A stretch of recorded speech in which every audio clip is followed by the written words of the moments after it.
once again for another Bobcat Coach's Corner. It's been a while, Jimmy. Thanks for being with us, sir. My pleasure, Al.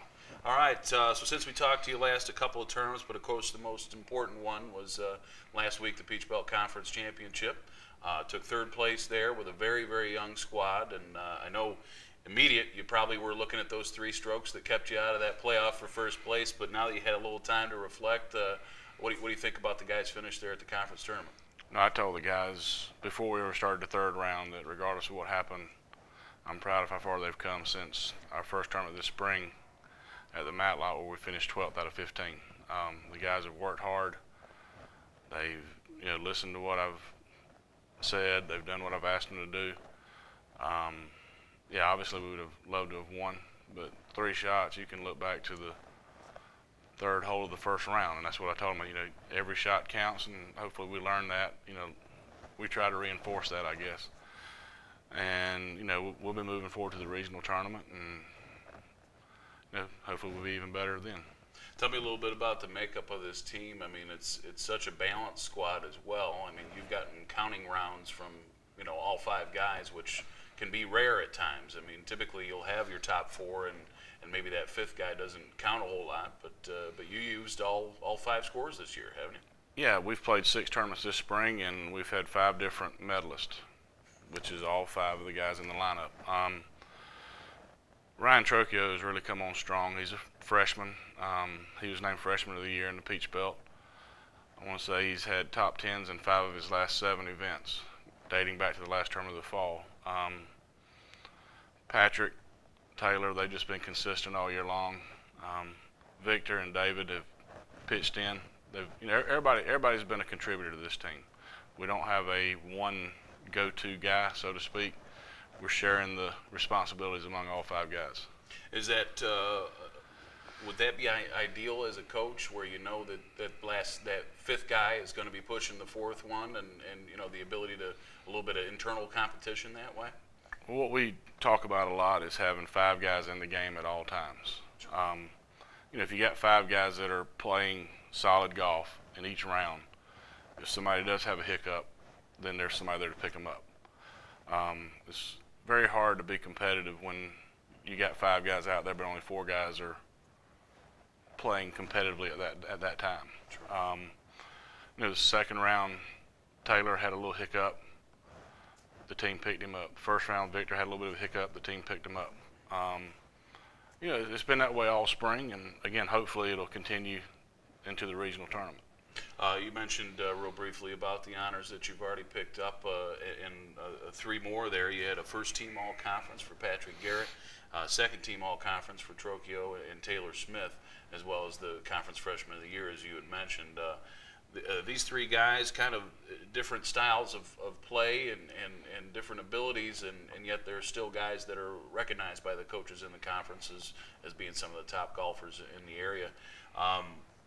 Talk to me about Patrick. I mean, he's been a guy that's just been steady and solid, a grinder type. I know we talked about him a couple of different times, but what does it mean to have that sort of consistency for your team? Patrick's sort of a silent leader. He's going to work hard. He's going to prepare for each tournament. He's got our lowest stroke average this year. Again, he was named first team all conference, as you said. But all 5 of our guys have been. I've had coaches throughout the year comment to me about all 5 of our guys, and they realize that we're playing 2 freshmen, a sophomore, and 2 juniors, and that we got everybody back next year. And people say I should be excited about it. I'm excited about where we're at right now. Definitely excited about next year, but we still got work to do this year. Taylor, he's in the top 20 in the country in par 5 scoring.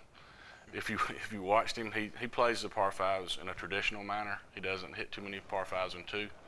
He lays up, hits them in 3, and makes the putt. Ryan Trocchio, I think every time out he's just he's learning how to play a little bit more.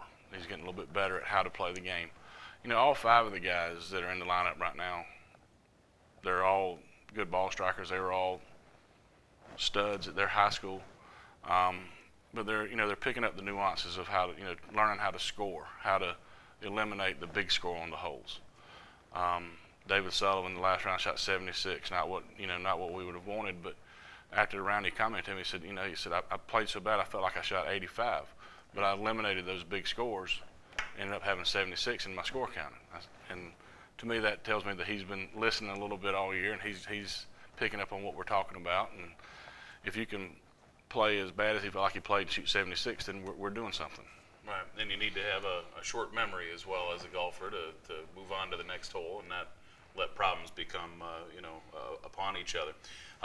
Talking about Trocchio, he's the third freshman of the year in your time here at GC, and Juan Bielay the first, and Joe Young the second. Those are two pretty good names as far as Georgia College golf goes. I mean, do you think Ryan has the tools and the skill set to become, an All-American and join those type of guys? Very much so. I think Ryan is a little more excitable maybe than the other two, but that can play to his advantage at times as well. Ryan, he's an awesome ball striker. If we can just get him to develop a little more confidence in his putting. Putting is so streaky. You putt great for a while, and then you can't make anything. Again, what you just said about the short memory. When we're having the misses, that's when you need to have the short memory. When you're making the putts, is when the long memory needs to kick in. But again, it's part of growing. He has, I don't want to say he's exceeded my expectations this year, because I knew he was a good player. But he has definitely stepped up his game. And again, 5 top 10s in the last 7 events is pretty stout with the competition that we compete with week in and week out. And now the regional format is a little bit different in golf than it is in our other sports. You add in the South region with the Southwest, which is the region or Southeast, I should say, the region that we're in, for a super regional of sorts. And it's always, the national champion is typically coming out of this area. I know we've talked at length, in the past about how difficult it is just to get out of that regional, if nothing else. We've won it a couple times in the past, and how do you think things are shaping up? Is the region as solid as it is always, and what type of course are we looking up that in Hickory, I believe, correct? It's in Conover, North Carolina, which is just outside of Hickory. It's Rock Barn Golf Club. They host a senior tour event there every year. Great golf course. The South Atlantic Conference is actually playing their conference championship up there right now. Scores are not so pretty. Telling me it's going to be a tough test when regionals gets there. Yes, our super region, if you will, is as strong as it gets. Last time I looked, there were 6 teams in our super region in the top 10. At least another 6 that were in 11 through 20. And out of that, only 5 teams move on this year. So, we got our work cut out for us, but so does everybody else. You got to have 3 solid rounds of golf to move on from there. And that comes up in early May. I know you've got a little bit of a layoff here, right? May 7 through 9. Yes, sir. So stay tuned to gcbobcats.com. We'll try and get you, live scoring and other elements, the recaps for how the Bobcats do at the regional, and hopefully moving on to that NCAA final level is finishing in those top 5. Our time has come to a close. For Jimmy Wilson, Al Weston, for the Bobcat Coaches Corner.